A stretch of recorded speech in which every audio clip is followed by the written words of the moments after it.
because I felt so severely stalked.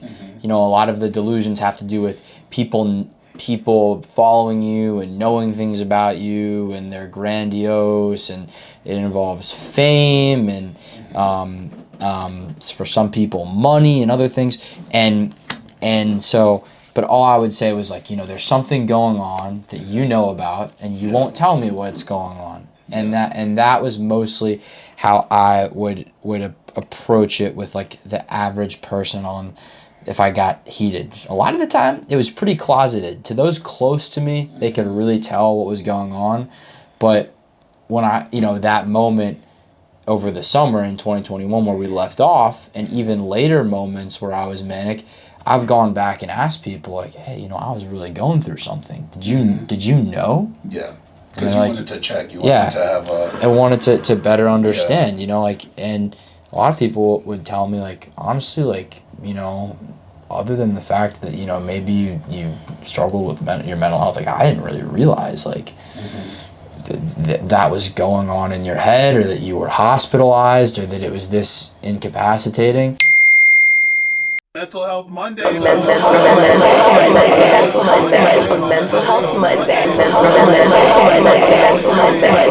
Health Monday. Yep. So I stay focused. All right. Let's see what cards you got going. What cards do you have going?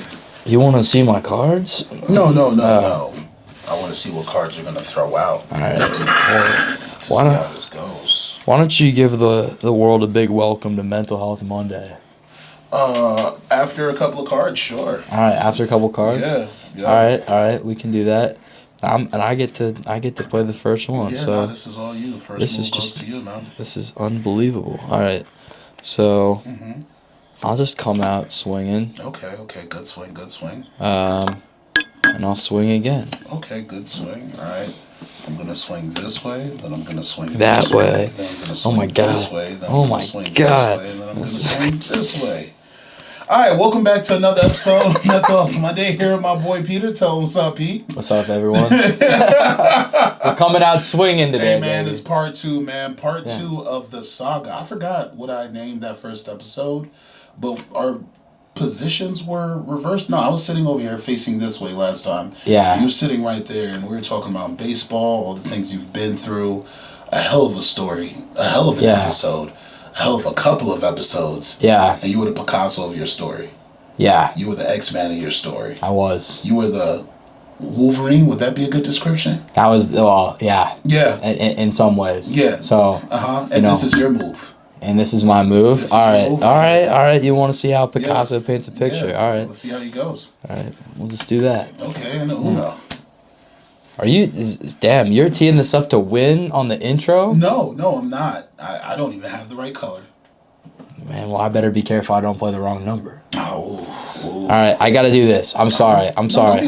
No, I am sorry. You gotta do what you gotta I'm an apologist. You gotta do what you gotta do, man. Let's go. Red. Okay, hey, that's a good one. Yeah. Oh, okay. Yeah. So. Ooh, okay, that's not bad. That's not bad at all. Oh, you were out? Oh, no, you're not out. Okay, cool. Yeah. All right, there we go. Boom. Boom. All right, we'll do that. Uno. Ooh, yellow. Wow, you really wanted to lose. It comes from an area I still struggle with, but it's just the idea that I'm comfortable being upset with the way things are, and rather than like being deranged, or I don't know if deranged is a rude word, but like being enraged or depressed, or like with that situation that would have controlled me and kept me up every night. Now it's just kind of like something I've learned to be able to acknowledge and observe, rather than like, I don't know. So we'll get to it. It'll flow a little bit more freely when we get it back. We were able to talk about it though. Yeah. At least that sounded like something that you needed to at least get off your chest at some point. And I mean, you know, sometimes I hate when people who I mess with, who I'm cool with, come to hang out with me and talk to me at Players Club, because like I can't have a real conversation with you guys there. Yeah. Yeah. I understand that, like, if I want to have a real intimate conversation, I either have to make time for a phone call when I'm not at work or do these sit downs. Yeah.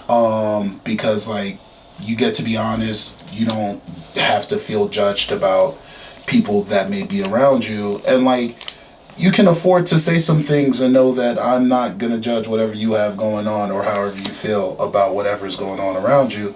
And that I'm always going to make space for you when I see you. That's like the best I got. Yeah. You feel me? And I know a lot of my folks don't have that, unfortunately.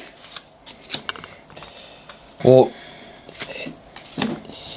it is tough, and I think that's, why. Yellow. All right, yellow. That's tough. I'm competitive, so. Oh, that's perfect. Yeah. Yeah, that's perfect. That's all right. Yeah, no, Right. whoever you have to be, just don't curse, because YouTube's been really strict on the whole cursing thing. But say or do whatever you feel is appropriate.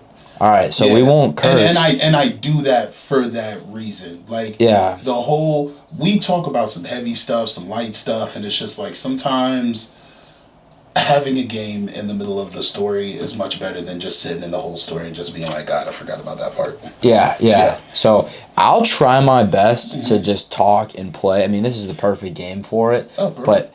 But occasionally I might be pondering my move. No, I got you. I'm fine. If I do, we have exactly 1 hour and 10 minutes of space on the SD card, so I'm chilling. Okay. Yeah. Let's go. All right. So your move's next. I just did that on the last one. All right. Your move, but the thing you were talking about, with Players Club, and it's hard to do there, and it kind of depends on where you're moving and what people are comfortable talking about. Mm-hmm. Well, that's why something like therapy exists. Mm-hmm. Do I get to go after a draw two, or how do you usually do it on your end? I usually do it's a draw two skip, but you can move if you want. Whatever you're comfortable with. So draw two skip, or draw two then I go. Let's do draw two. Let's do the draw two is a skip. Draw two skips to the next person. Okay, cool. So it's like a super version of the skip card. I got nothing, so it's you. Got you. But all you. That's the hard part about life is it's like, and if you're moving 1,000,000 miles an hour, realistically, it's like, when are you gonna have time to talk about that stuff? Yeah. I mean, being who we are, I think certain parts of our life become voluntary without us thinking about it, right? So when I say voluntary, is it voluntary or involuntary? Like, what is blinking considered? Like blinking, it's an act that you do without thinking. Yeah. What's the word? That's called involuntary act. Yeah, I guess when so. You show up to work, you clock in, you got your 9 to 5. After your 9 to 5, you're like, okay, cool. I gotta go home, gotta make some pasta, I gotta get my breakfast ready for the next couple of days. When people want to have conversations with you, you might make 10 minutes for that, but you're already go. And you're thinking about the things that you've done before that you have to keep on doing. Right. So when it comes to the heavier conversations, a lot of times people don't want to have the heavy conversations because they're just like, how much of my day am I going to be willing to give up to have this conversation? And having a conversation doesn't mean I'm bringing understanding into the room. It just means that one person has finally gotten it off their chest. And then the other person is supposed to supposedly have an answer for that immediate conversation. And most people don't have that. Yep. And right when you said that, my first thought was, again, that's the nature of the therapy and the therapist right there. Is like, I think we probably both know plenty of people who are emotionally intelligent to the max, maybe even been through shit, sorry. No, you're fine. They've been. You get like 2. You get like 2. I get 2? All right. Yeah. You 2 so, fine. Nah, you get 2. You're fine. All right. So they have like when you shoot it, it's like a 2-minute mark. Then after that, you can drop like 1 to 2 curse words, and it doesn't demonetize or affect the value of the content. So you're able to get paid for it later. Okay. All right. So I'll. So you just got 1 more. You're fine. Right. Hey, just got that 1 in the tuck. Look, if I go to 3, I'll draw 10. I'll draw 10. If the third one comes out, I'll draw 10. We can play it that way. Yeah, but what were you saying? Yeah. So, and that's the nature of the therapist, though, is again, there's plenty of people out there, they've been through, I don't want to use the word again, they've been through stuff, they've had their struggles, and they're incredibly emotionally intelligent, they can connect with all sorts of people. You could always say sugar, honey, iced tea. Sugar, honey, iced tea. Yeah. All right, I like that. Sugar, honey, iced tea. sugar, honey, iced tea. All right, or sugar cookies or something. Yeah. Sugar cookies. Yeah. Awesome. So but to get back to the topic, even with that foundation, just from lived experience, there's these deeper topics sometimes require a more I don't want to say educated, but diagnostic response, and that also means that hopefully the other party does their research outside of what you've told them. If you have a chance or an opportunity or a relationship to educate them, because you being closer, you being in someone's vicinity doesn't mean they're listening to the things you're letting them know about. No. Yeah. No. So, it's just that's. Look at that. How about that? But that's just. Was that then your move? Oh, that was my move. So it's all you now. Gotcha. But that's just that's part of why I love my therapist. Is I mean, it at this point in my life. Is it the same guy that you told me about from before? Yeah. Same guy? Well, no, the guy that I talked to, my first therapist, when we did our first session, he stayed with me through the end of my time in St. Louis. But I've got a guy here who does therapy and meds for me. On this side. In Washington. So I have it all consolidated in one space. I mean, I was meeting with like 2 or 3 different people last year. Now I got it down to 1, which is great, especially for time management. I only have to go in for an hour a week versus like 3 or 4. And it's gotten to the point for me with my therapist where I have different muscles in that room. When I first went in there, it was much more just about like the most glaring problem, and I feel really terrible. How do I not feel terrible? And now I go to therapy, and there's still those moments, but it's more tactical. And so I'll approach a question like, hey, I've started developing feelings for this girl, and it makes me feel, or woman, it makes me feel uncomfortable, and I don't know how to navigate it. What do you recommend in this situation? And I think for a lot of people, when they first go to therapy, one, it might be, if you're first going to therapy, it might be dealing with an acute situation and you need to resolve that. But 2, you don't even realize how many different questions you can ask your therapist, because the number one question that everyone goes to their therapist to ask is just like, how do I not feel X, or how do I feel better? And so it's, and you don't realize asking that one question means you're probably going to take a 20 lap journey through a couple of weeks, months, years. You may have to also discover some things that you didn't really think you would have to talk about this week, unfortunately. Definitely. So, that list of questions just grows with time, and that doesn't necessarily mean you're feeling a lot better. I'm fortunate that that's been part of my story, but certainly, whether you feel better after 5 years in therapy or you feel worse, like, there's just a lot of stuff, sugar cookies, that you can't control. And you just learn, you learn how to navigate that relationship, and, it's just,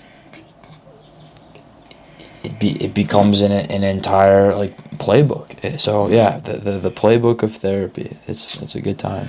What's the difference between having multiple people, having multiple people who are your therapists, or folks that you would get medication from, another person you would get therapy from, and then another person you would figure out what are the next moves from, versus just having one consolidated place to get everything?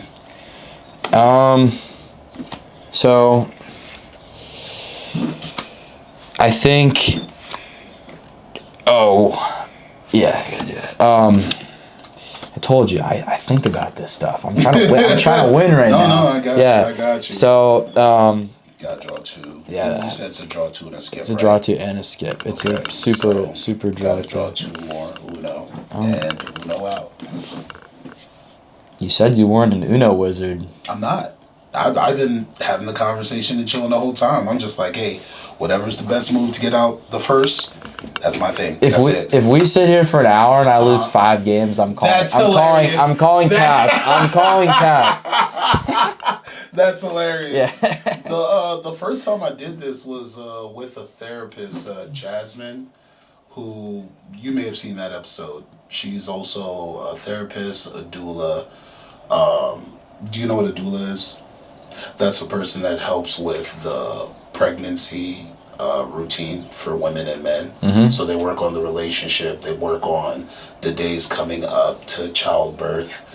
She also does postpartum. So they also work on afterbirth. What does life look like? What does the family need? What do these parents need to work on? What's expected of the men and what's expected of the women? And I beat the hell out of her in Uno. She told me next time we have a sit down, it's going to be a revenge tour. I only play Uno very, very seldomly do I play Uno. Get your cards. I put them over there. Oh. Oh, did you? You put them on? They're over there. Oh, okay, cool. Did you want to shuffle the deck next, or you want me to shuffle the deck? Are you one of those? I'm not really a good shuffler. I just throw the cards in a bunch of times. I do what needs to be. I do what needs to be done. I do enough to get it done, quite honestly. All right, well... But keep talking, though. I'm listening. Yeah, you got it. But yeah, so... If you clean up, then I don't know if you're telling the truth. You might be an Uno wizard. Wait, what does it mean to clean up? Go 5-0. Like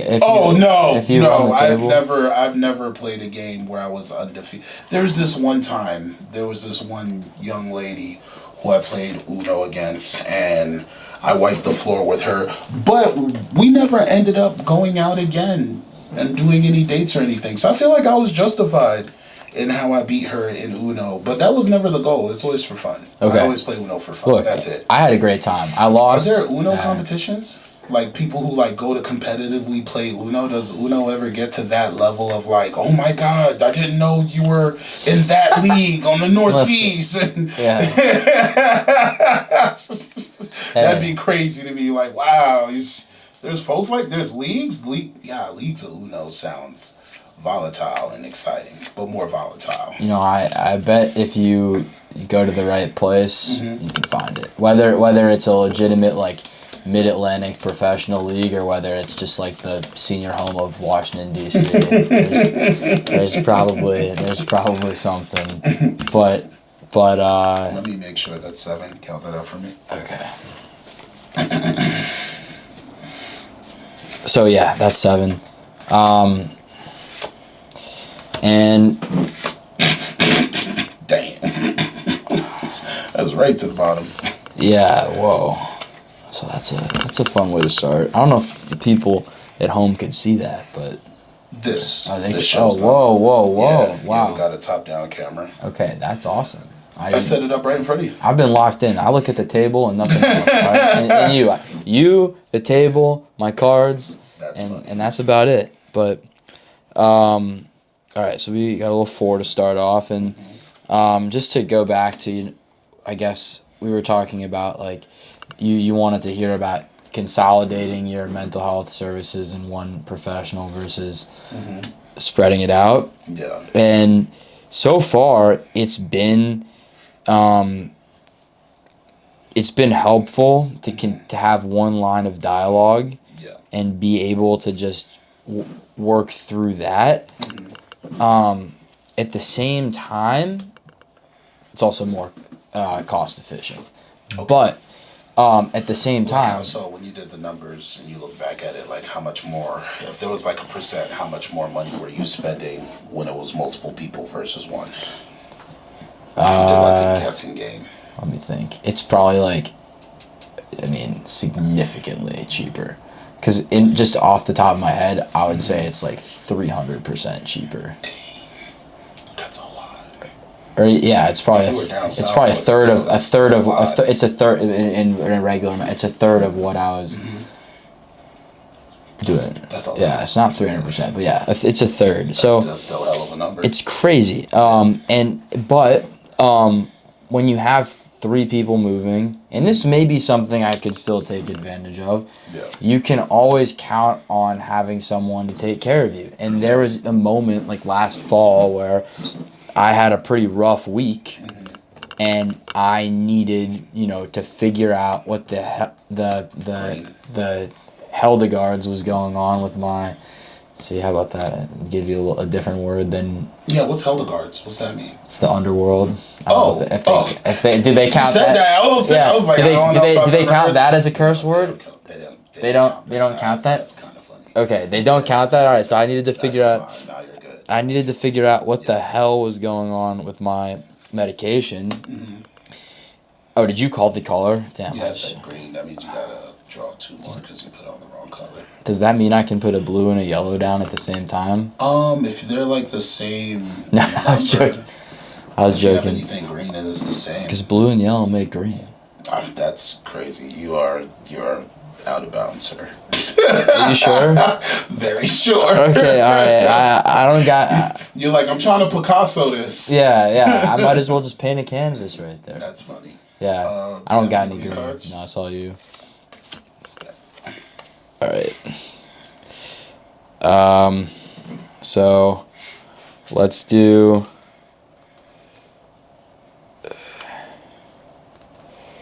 Yellow. Nice. My turn. Yeah. Uno. Uno. Skip. Red. Nice.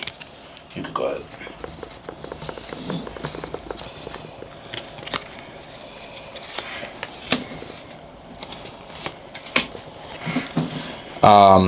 So I had the opportunity to be able to receive the service I needed. Also I can do this, right? Yep. Okay. Uno. So I could get the services I needed with my meds or emotionally when I needed them. Yeah. And now, it's, I just had my first one-on-one therapy session in 3 weeks or 4 weeks, which is a really long time for me. Yeah. So, that probably would not have happened under the previous regime. Yeah. Which my current provider was a part of. But Blue. yeah. So I like the consolidated method. Again, like the cost efficient thing too is massive. But there's certainly benefits to both. All right, well, you're on your way to being undefeated right now. 2. Yeah. Just that 2. Yeah. We have a bunch more games. We have 58 minutes left. It's a lot of games, a lot of opportunity for me to lose. We'll try. I'll try. All right, You shuffle the deck this time.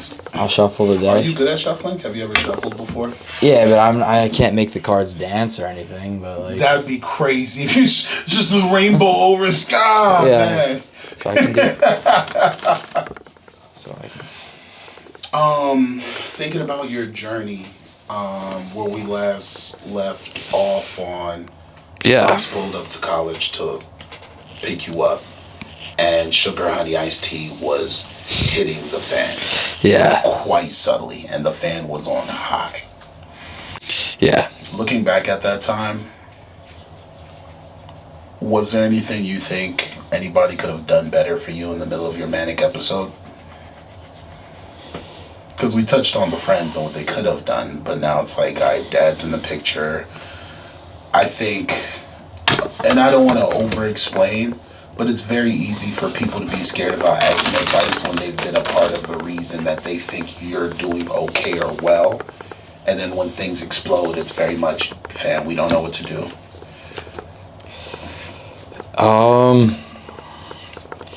Well,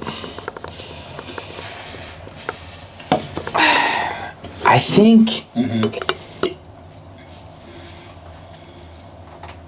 the biggest thing that helped me once I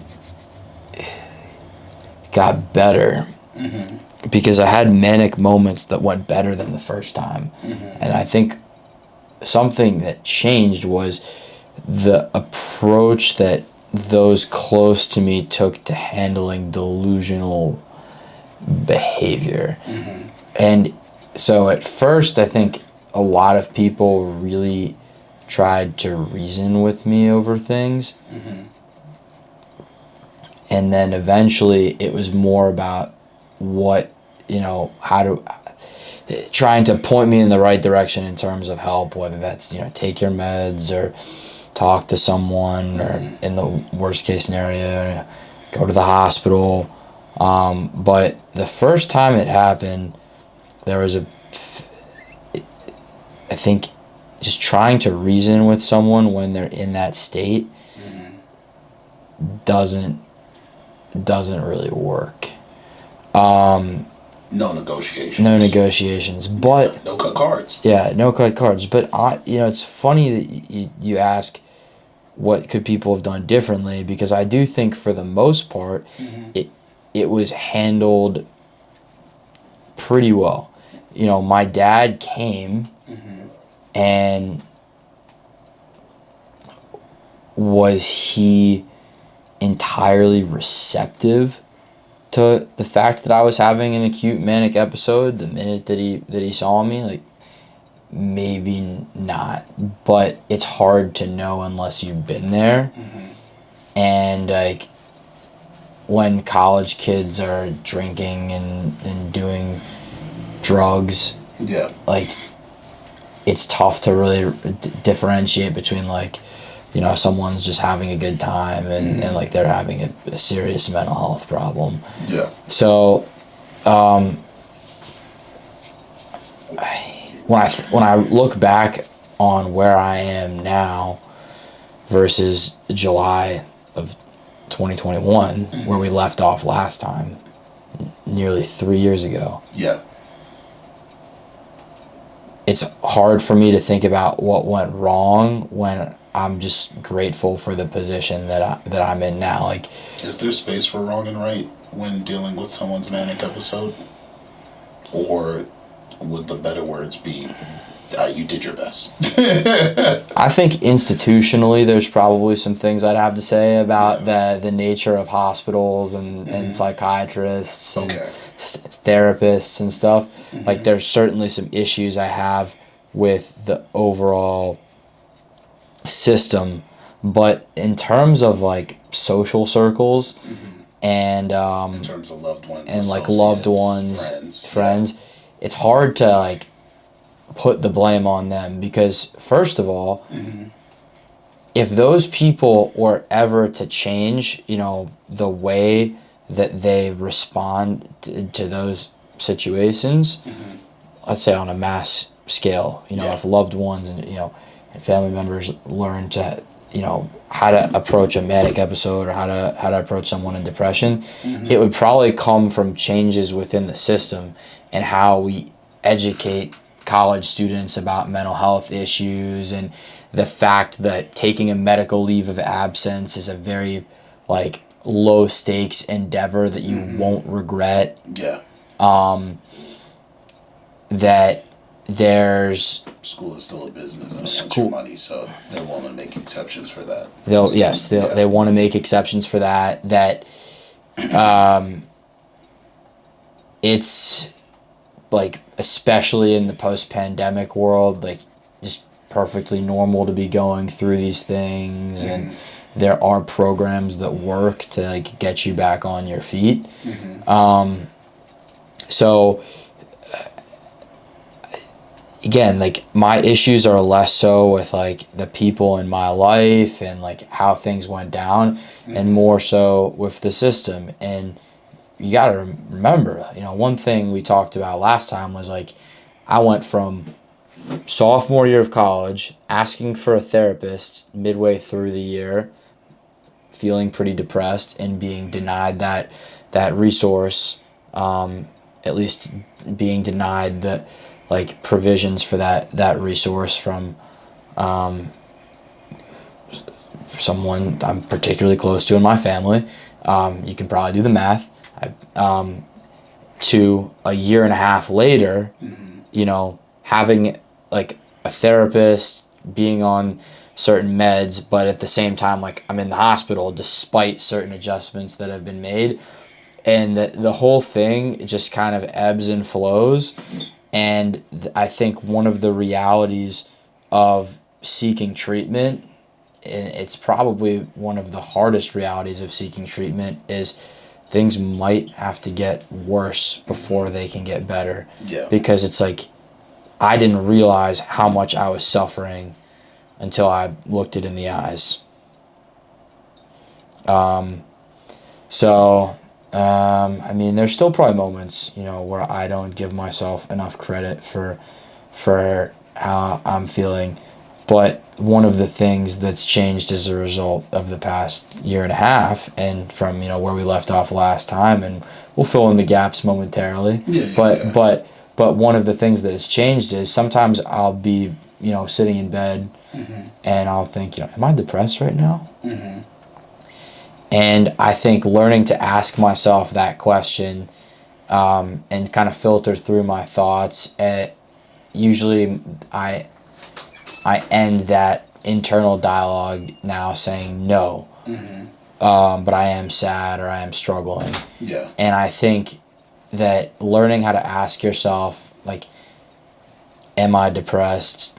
And then working through it and knowing how to incorporate some gratitude into that conversation and learning how to acknowledge why you're feeling down leads you to a place of understanding rather than like condemnation.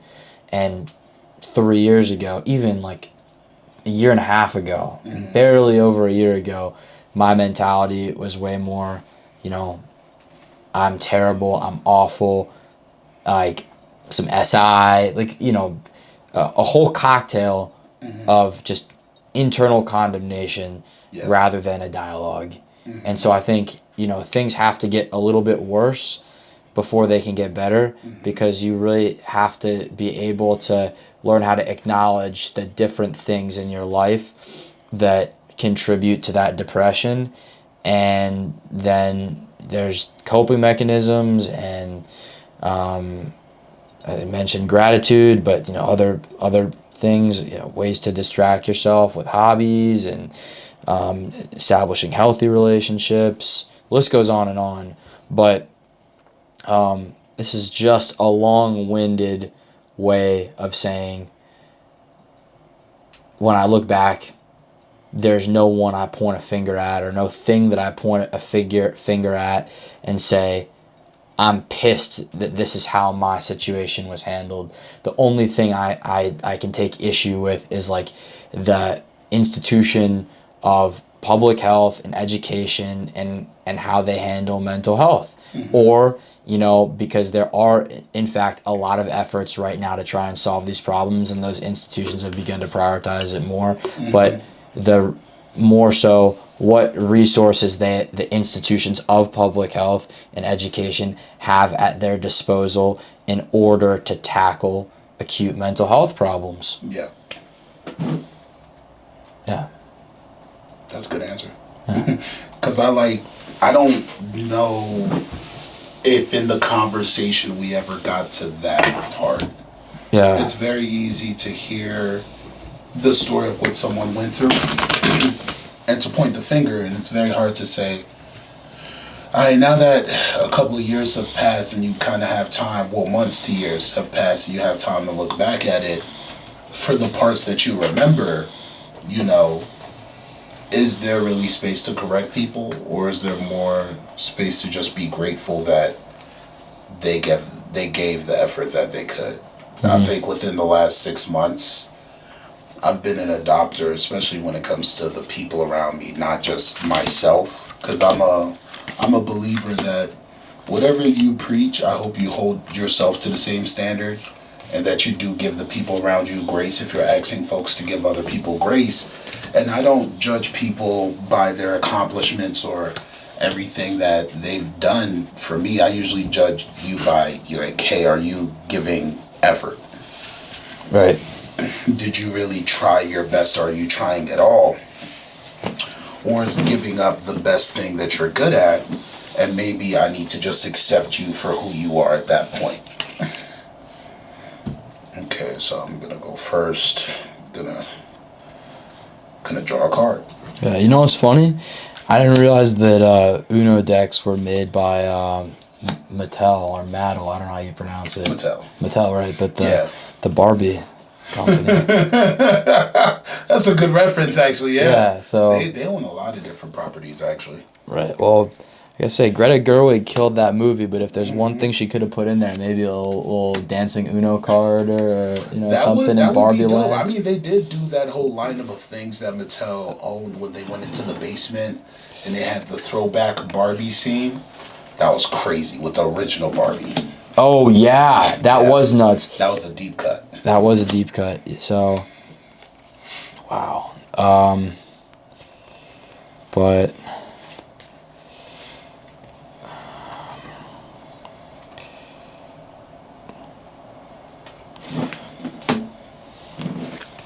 Red. It's game time. Yeah, it should be. It's always game time. So, you nice. got. Are you done? Or you got more going? I got one more to go. Yeah. It's called Victory. All right, cool. You're good. Yeah, I was going to say, I'm not going to draw if we're coming out. If you're coming out on one go, let me know. Did you want to shuffle the deck again, or? I'll shuffle again. All right, cool. So, I'm just happy that you're on the board. I'm on the board. Of course. So it's an hour. There's no way someone's going to lose every game in an hour. Yeah. No way. But look, it feels good to get your first one on the board. Yeah. And on the off chance that does happen, that's crazy. That's crazy. I mean, look, you already told a story about you. She won a couple of games. I think she won 3 and I won the rest. Yeah. I'd say about 3 out of 9. So, I used to play this game. Actually, it's funny that this is the name of the game, given that we're, live right now. But it was called Sugar Iced Tea. What was it? Sugar Honey Iced Tea. Sugar Honey Iced Tea Head. Yeah. Sugar Honey Iced Tea Head. Mm-hmm. And when I was really, going through it, like pretty deep in psychosis, more than anything. And that, like, I'd say a half year after where we left off, we'll get into this kind of year of my life that I really just spent sort of in the throes of my condition. Mm-hmm. And when I was really struggling with the psychosis, I had a friend who would just come over like 2 or 3 nights a week, and she and I would just sit together and, put on some music and play, Sugar Honey Iced Tea Head. Mm-hmm. And it was a blast. And it just helped to be able to have like very easy one-on-one conversations. She'd always ask how my family was doing, and she didn't even really like ever point out the fact that like I was just living in St. Louis doing nothing but smoking weed all day and like writing absurd things, and she just helped make me feel calm and normal.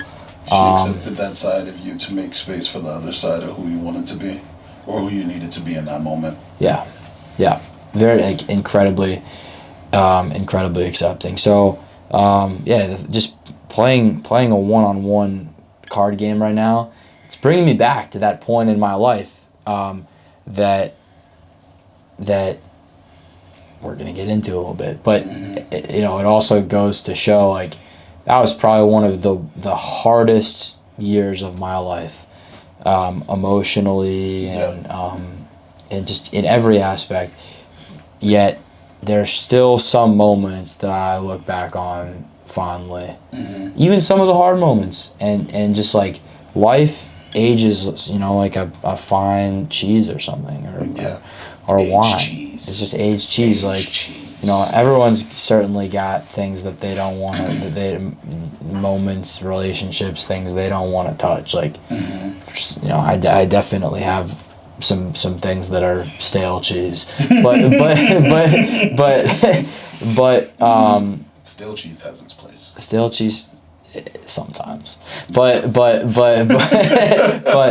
I got some moments in that rough year where I'm not like, damn, why'd that have to happen? So it's good to be here. How did your dad showing up, being there for you, change the dynamic of what you were going through? I was so out of touch with reality that it was really hard to even navigate. Dad showing up caused me to start feeling like people were talking behind my back, and it really aggravated certain symptoms of the psychosis.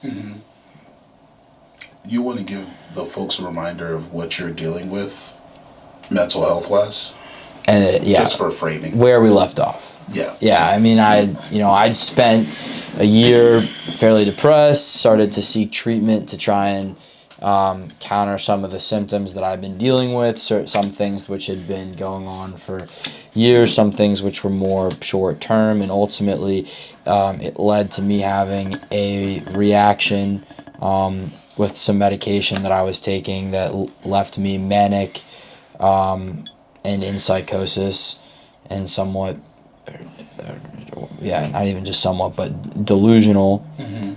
So the week of my birthday, which is in the middle of the summer. Great time to have a birthday.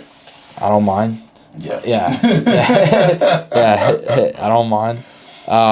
The week of my birthday, in the middle of July, some of that psychosis and mania, which had been a little bit more sheltered or kind of tolerated throughout the first month and a half of summer. It probably started sometime in May, started to kick in even more over Memorial Day weekend, and then just started to ramp up throughout June into July. But by my birthday, things started getting pretty serious because it was really affecting my professional life. It was affecting the way that I would interact with people in larger social settings.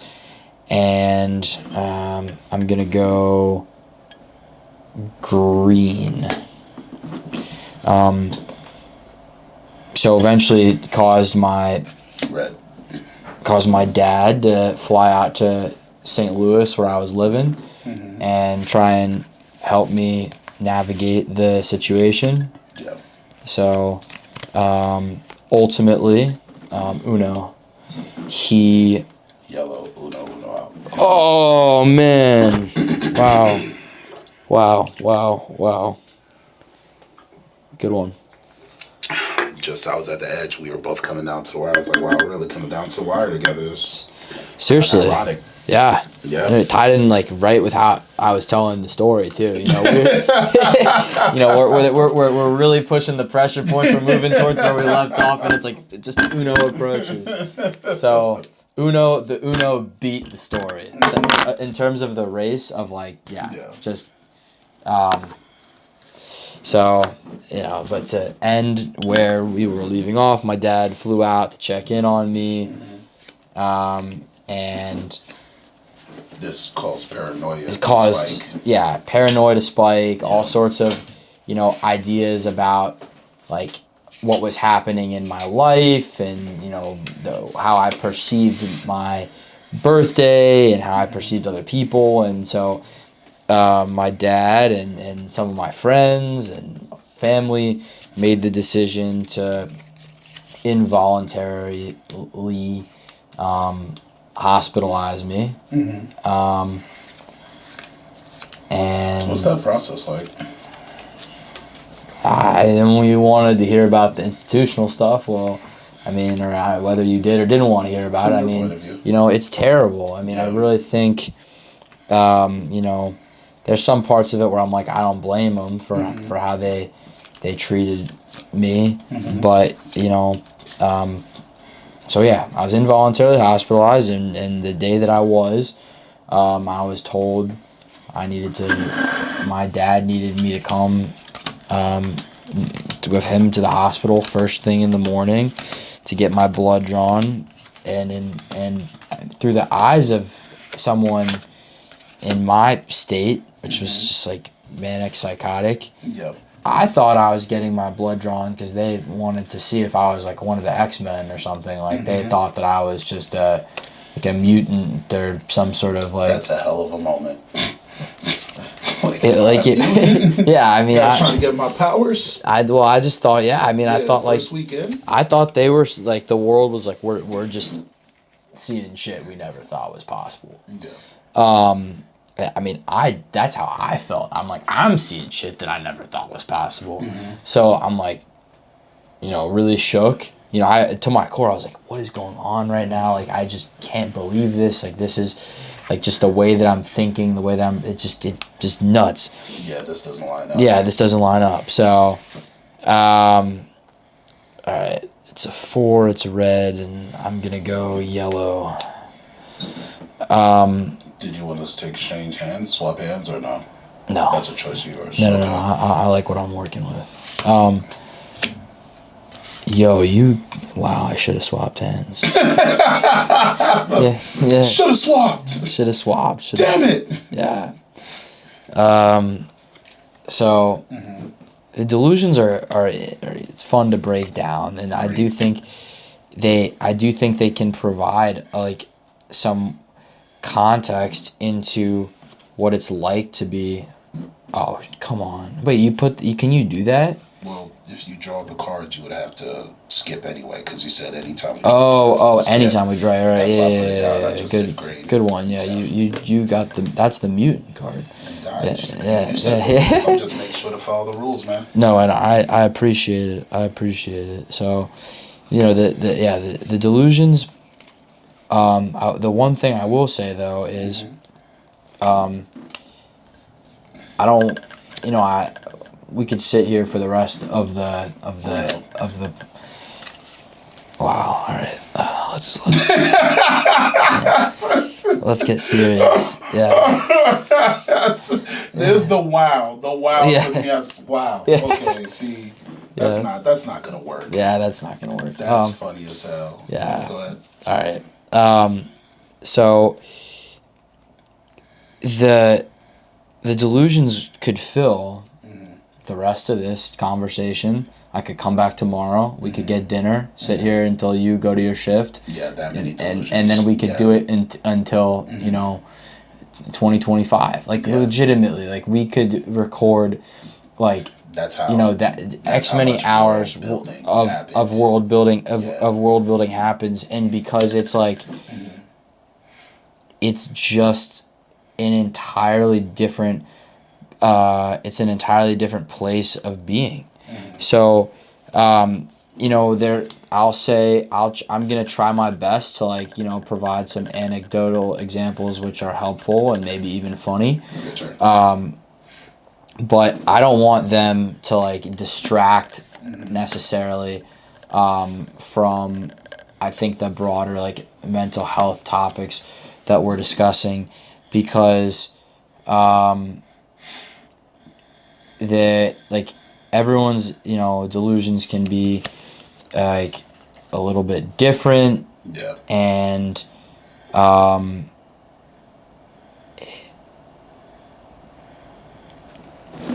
so I without trying to explain it too much on the fly, all I'll say is, we'll dive in a little bit, but more so to provide some context than to create the narrative, because like in order even for myself, just as a practice of health, to stay grounded in reality, it's more important for me to focus on the actual timeline as it pertains to like what really went down versus like the stories of me and like my head like being brought in to get tested as like a member of the X-Men. Nah, I got you. which is pretty funny.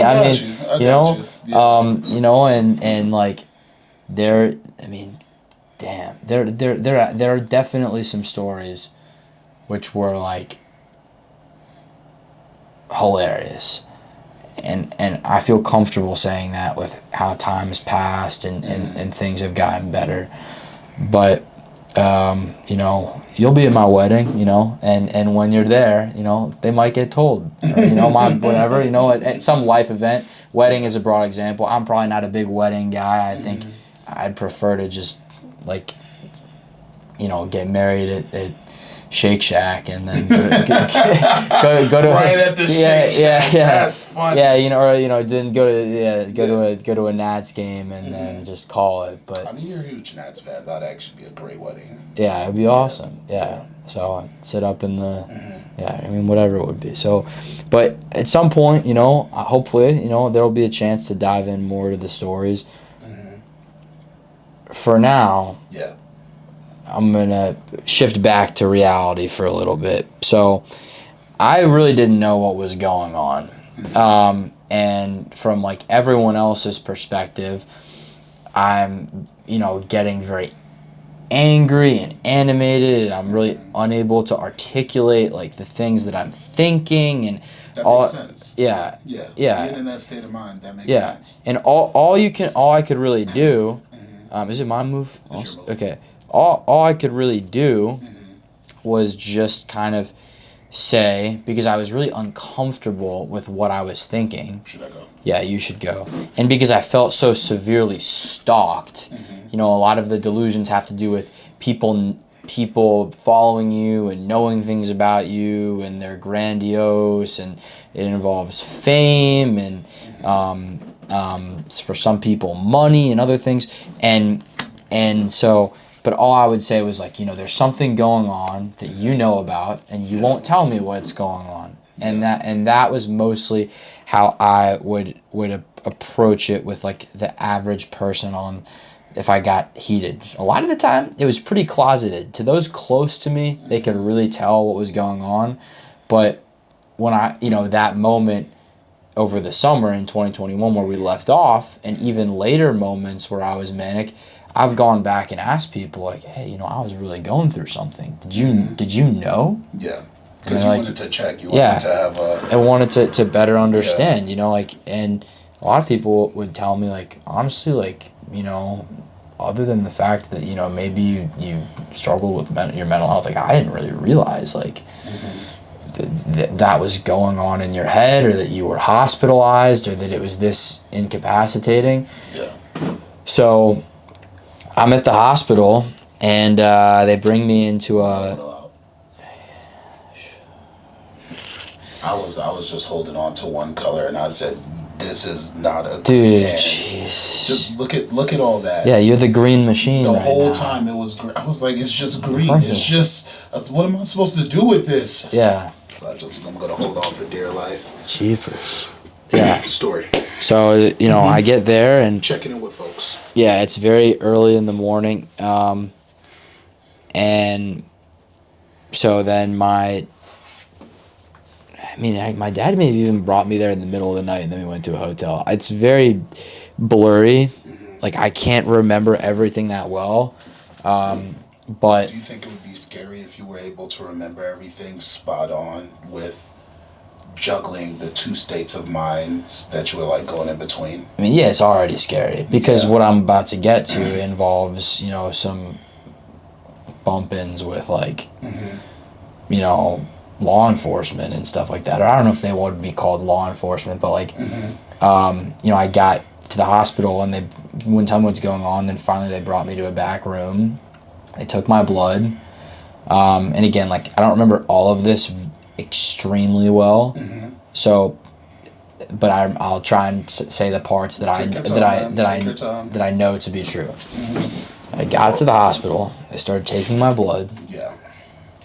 And then they put me in scrubs, and they put me in a back, like, room just in the back of the first floor of the hospital with, like, 6 other people, all of whom were probably they're all much older than me, all wearing scrubs, just like sitting in these like big plastic chairs with no context. And Just quietly. Yeah. And there's, a few like whatever med techs nearby to like take vitals and like monitor everything. And I'm like, what the hell is going on? I'm Wolverine. Your like, concern's at peak right now. I'm like, this is crazy. I'm like, they're really like testing me and my ability to handle the situation. So I'm like, getting angry. Why won't you tell me? And I'm like, all right, why don't you bring me some food? And they brought me some crap food I don't know if that counts. No, that's fine. Yeah. They brought me some food that I didn't love. And so I took the tray with the food. I apologize. This is where it gets a little bit rougher, but I took the tray, threw it against the wall. Yeah. Started like pounding stuff, and then they had this room. When I saw, like there was a fire alarm, and then there was like a hospital emergency button that like notified everyone like, yo, there's a problem. We need to like take care of it. And I just went into the room by myself for like a couple minutes, and then I started like hammering the buttons. At which point they were like, they brought the cops in, and they were like, you need to stop doing this. Like, this is disruptive. Because I was like, maybe if I, alert the whole hospital that this is fucked, that this is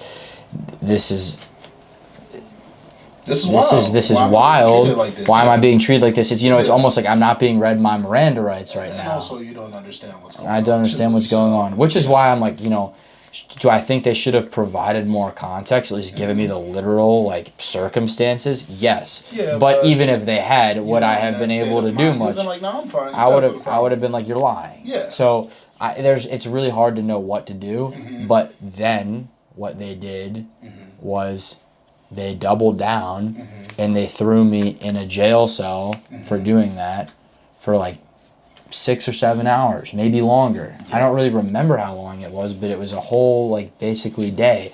I was sitting in just a concrete box with no windows in the basement of this hospital. Like, the hospitals have jail cells? Oh yeah. Okay. Yeah. So I mean, mentally ill people are they do stuff, but that that's not a stereo. I don't want to stereotype that, but anyway, so they put me in this jail cell, and I did like 500 push-ups. Like, that was all I did. Like, I just did push-ups, and I asked the camera a million times for pizza. I was just like, can I get some pizza? I just want some pizza. For the love of God. That was basically it. For the love of God, can I just get some freaking pizza? So, I'll count 'em. So I sat in that jail cell, and I was.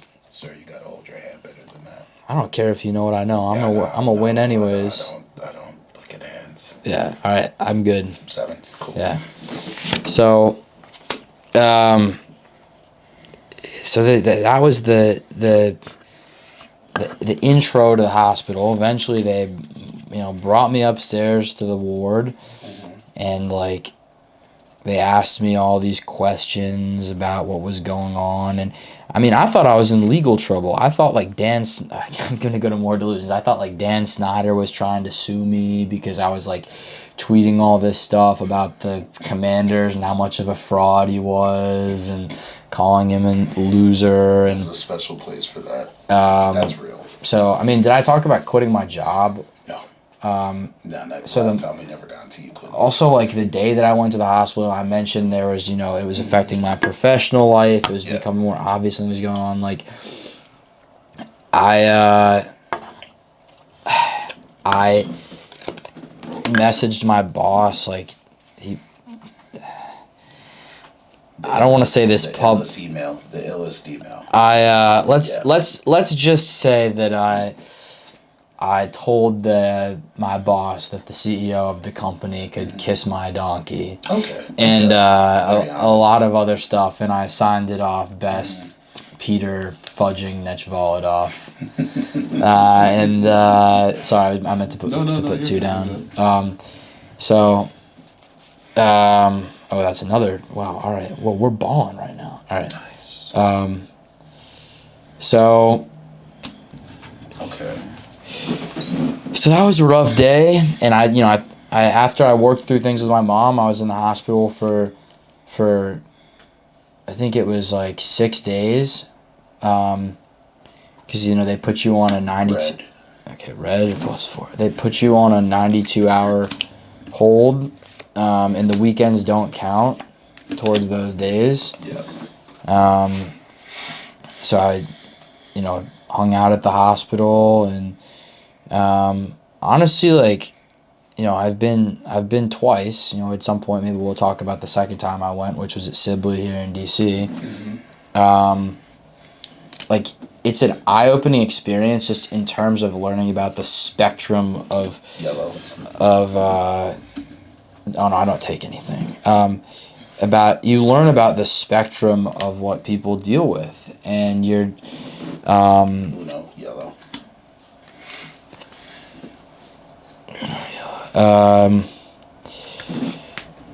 It's also like, again, institutionally, like, and again, I don't blame all you. I don't blame. All right, so this is 5 and 1. So you were close. That's crazy. Didn't see this coming, but this is 5 on my end. Yeah. That's wild. I don't usually keep track of the score, but since you said 5 and 0, I was like, I should actually keep track of these games. But this story is fascinating to me, so please continue. And you shuffle on this. Yeah, I mean, it's look, if just to be here with you, I'll go 0 and 50. Don't do that. Don't do that. You already got one. That's impossible. Yeah, so it's but I would. So if we pop open the chips. Yeah, let's do it. I just don't want it to make too much noise. No, that's fine. You got Things it. are gonna happen. So the hospital,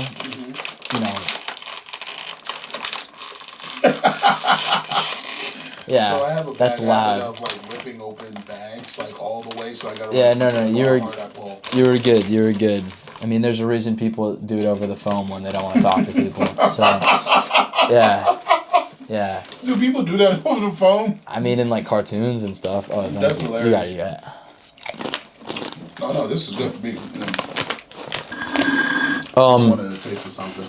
But, juice, like, the hospital, both the first time I went and the second time, you see people going through, and also it's different because, like, last summer, I went to the hospital because I had appendicitis. And I was there were problems with that, too. Dude, the whole world of health, just, like... Questionable. I mean, like, there's, I mean, a lot of people, most people that work in health, like, God bless them, they're about as pure as it comes. Like, it's a noble pursuit. Like, it saves lives. Like, they save lives. They keep people, they basically keep everything from, the economy moving just by, like, people being able to work, to, like, just genuinely, keeping happiness. Like, everything is built on health. And it's sad because it could be better.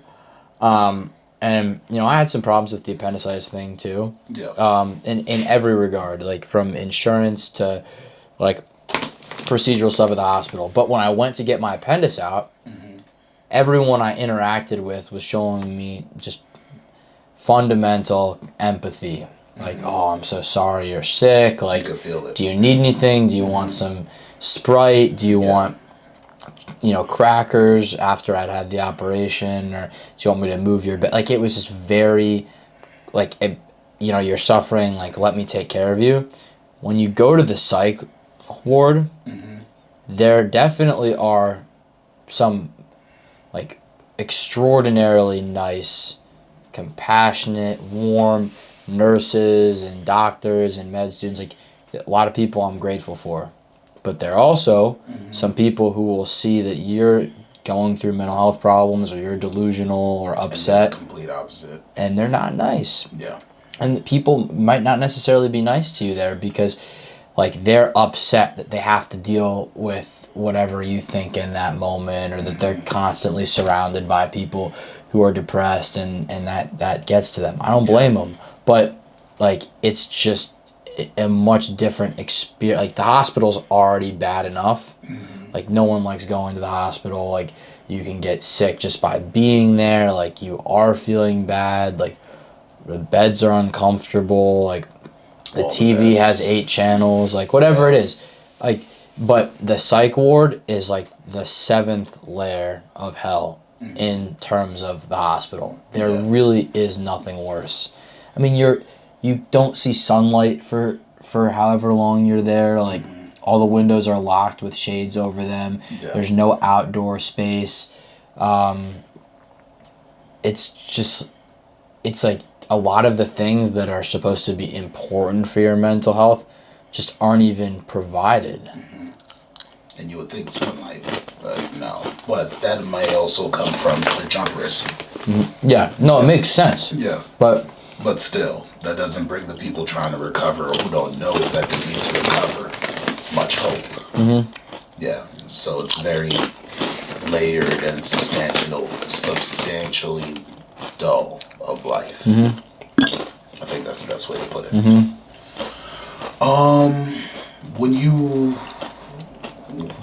When you were done in the psych ward, what was your last couple of days like? And was your dad involved in this process, or he had to go home to let everybody know what's going on? And like, how did your family navigate that time? My mom came and met me the first day I was in the psych ward. Okay. She was the first person I saw when I got out of the cell and went up to the ward. She stayed for probably 2 or 3 days. Then my dad came in the middle. They were both there for probably a day or 2. And then my dad took over for the last few days, and he's the one that came and picked me up and like drove me home from the psych ward. And a lot of the time that I was finishing up at the psych ward was built around like trying to be sane and trying to come up with ways to convince people that I don't deserve to be here. It felt more like I was on trial than I was like healing, or it's an experience of like just vindication more than recuperation. Financially speaking, how did your family manage their jobs? Because I think about that. When someone has a mental breakdown that then puts them in a psych ward, the family has a financial responsibility. I don't know if stuff like that's covered by the state or if there's a bill that's sent to your house, but they also do have to still show up to work and hopefully be working a job that's understanding, hey, I have a family member that's losing it. I'm not going to be available for the next couple of days. Right. Were you ever told about stuff like that? Because I could see parents not wanting to talk to their loved ones or folks about that because they don't want people to feel guilty. Well,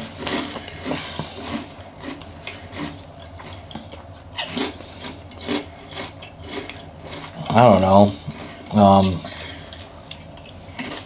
I really don't know that aspect of it very well because I was so lost.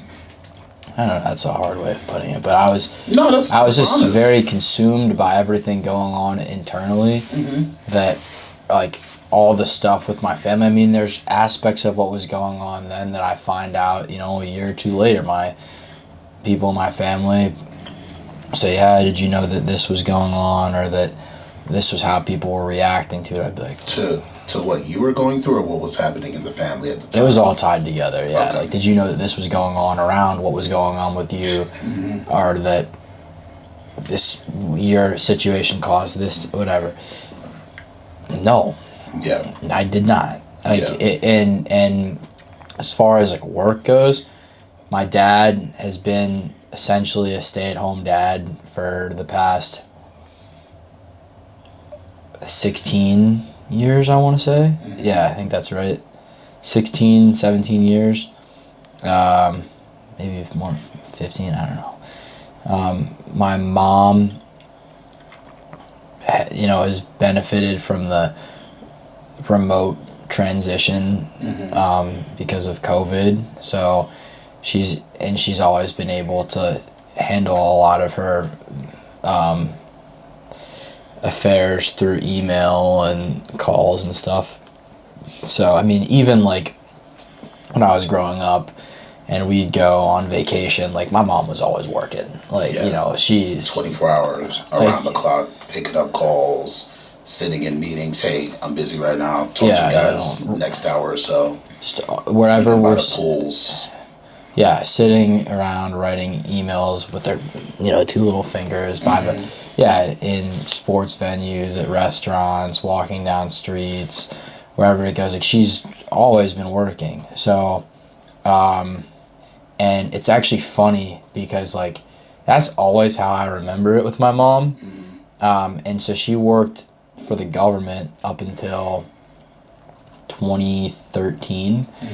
And I remember a trip that we took in 2012 at her government job, and I was like, damn, like, you were working that whole trip.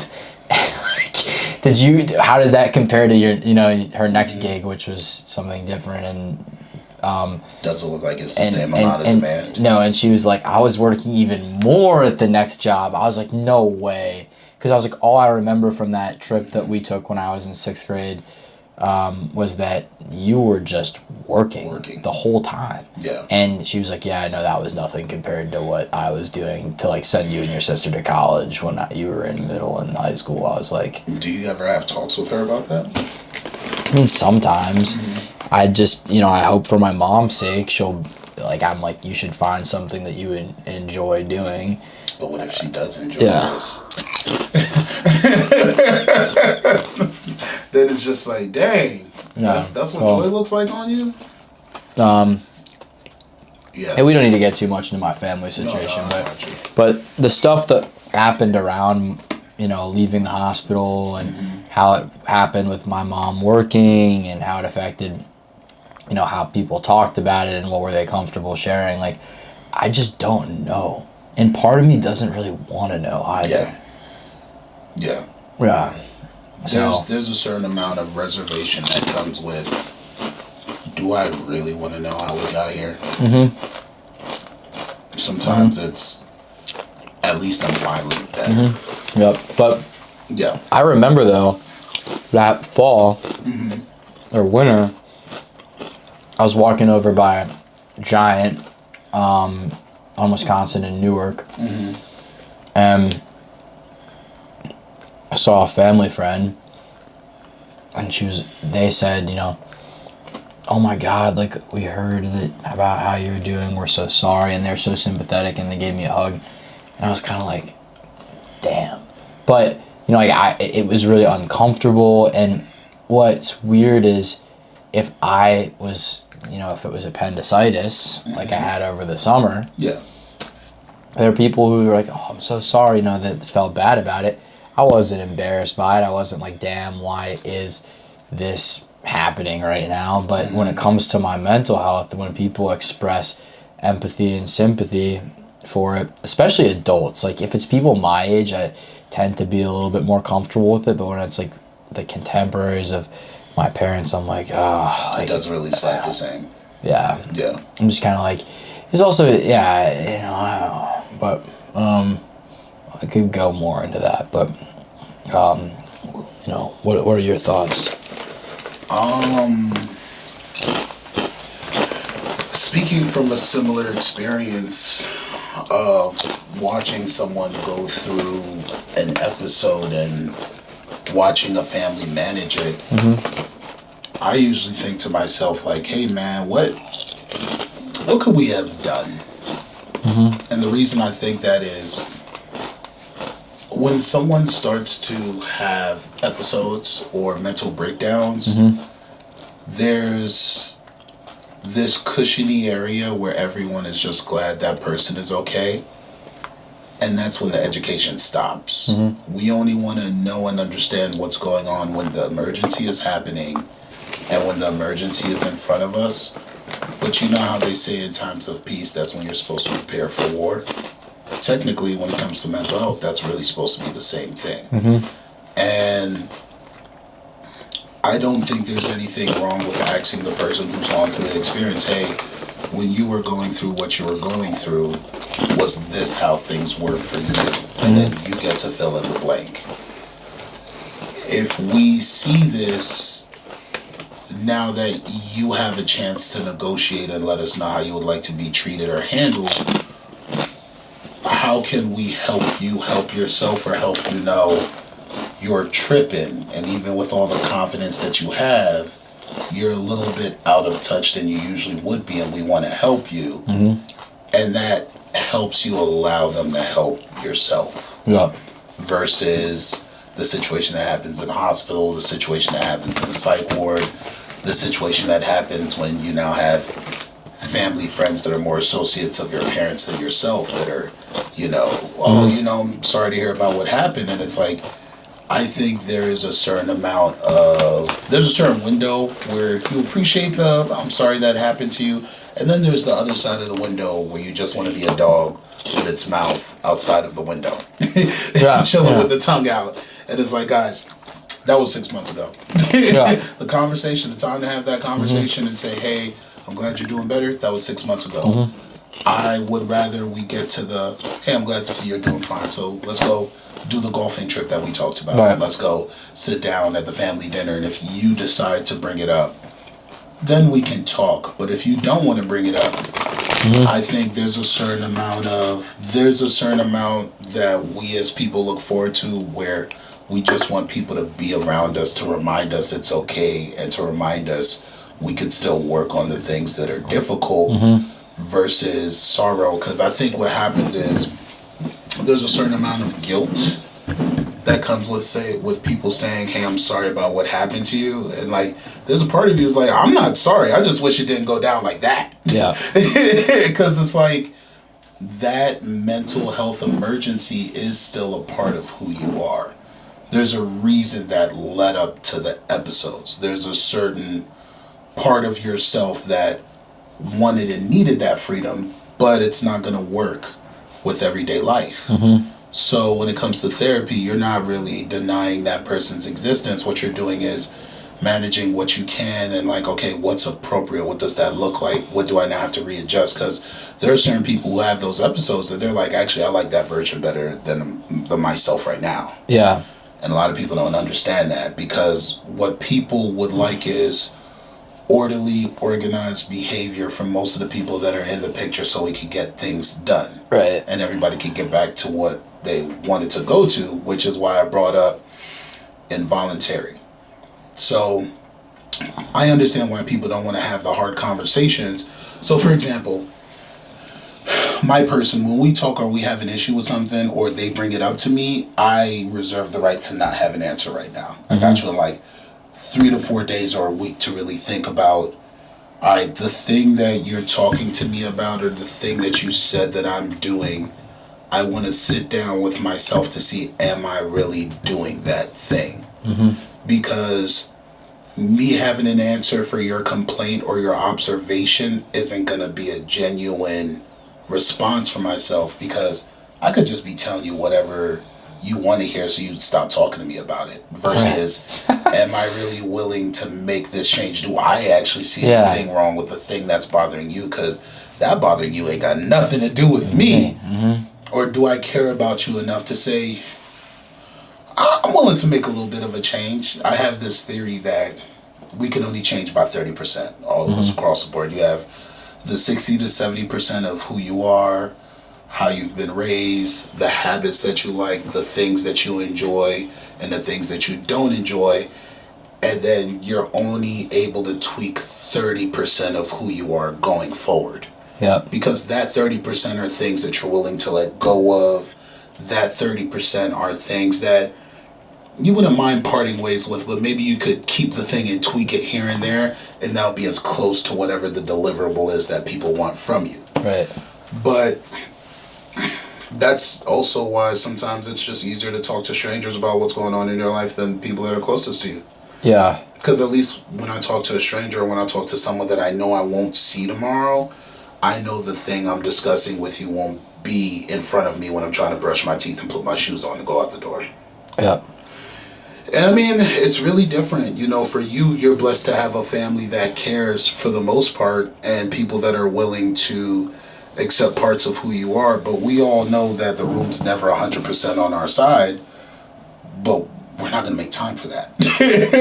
Yeah. I have a plate that's full, and today I don't like vegetables. Tomorrow I don't like meatloaf. The day after that, I can do without mashed potatoes. So what it really comes down to is, in your recovery period, or when it comes to the people that love you, and unfortunately love has a lot of different looks, what am I willing to make space for now that I've recovered and I'm back to not where I started, but I'm a little bit past where I've come? And what should my expectations be of people that I actually care about, whose opinions actually affect me? Yeah. That's like the best thing I have to say on that.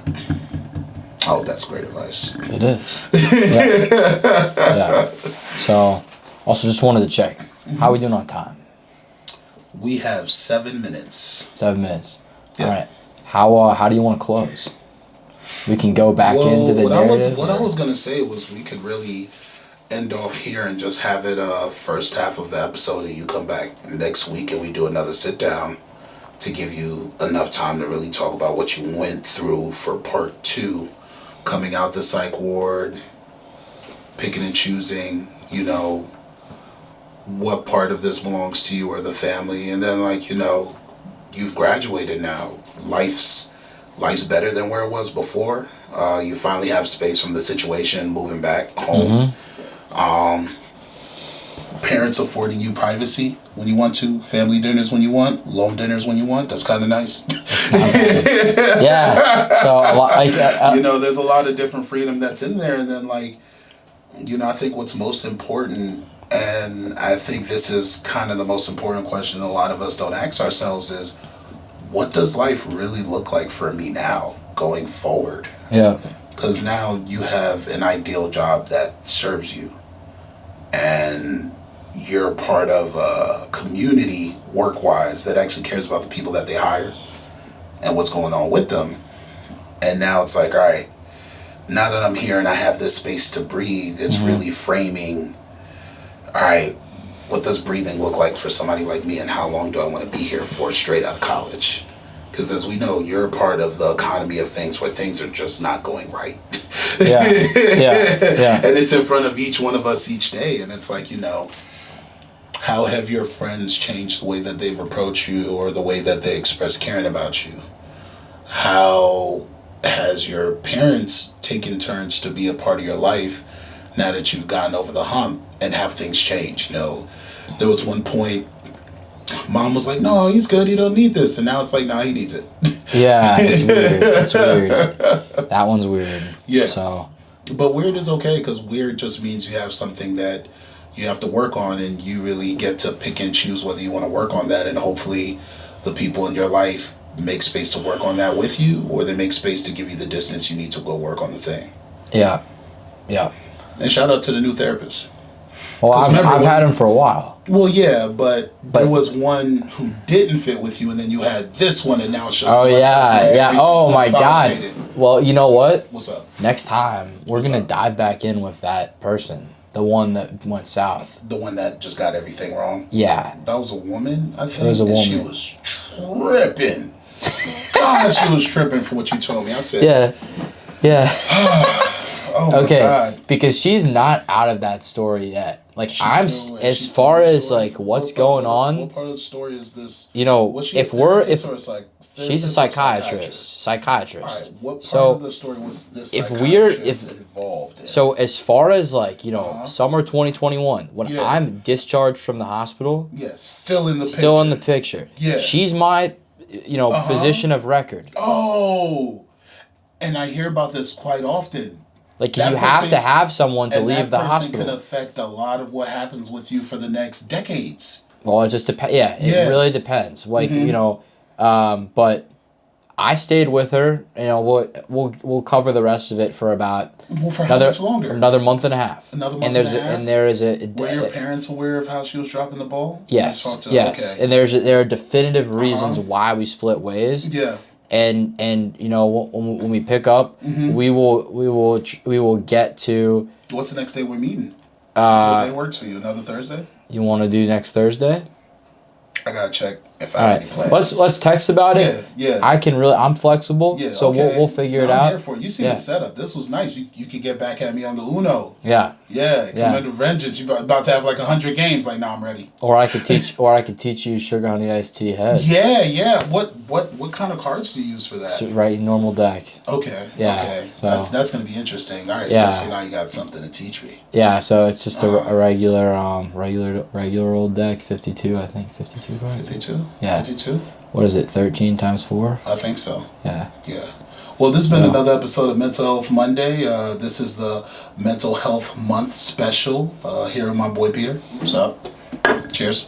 Cheers.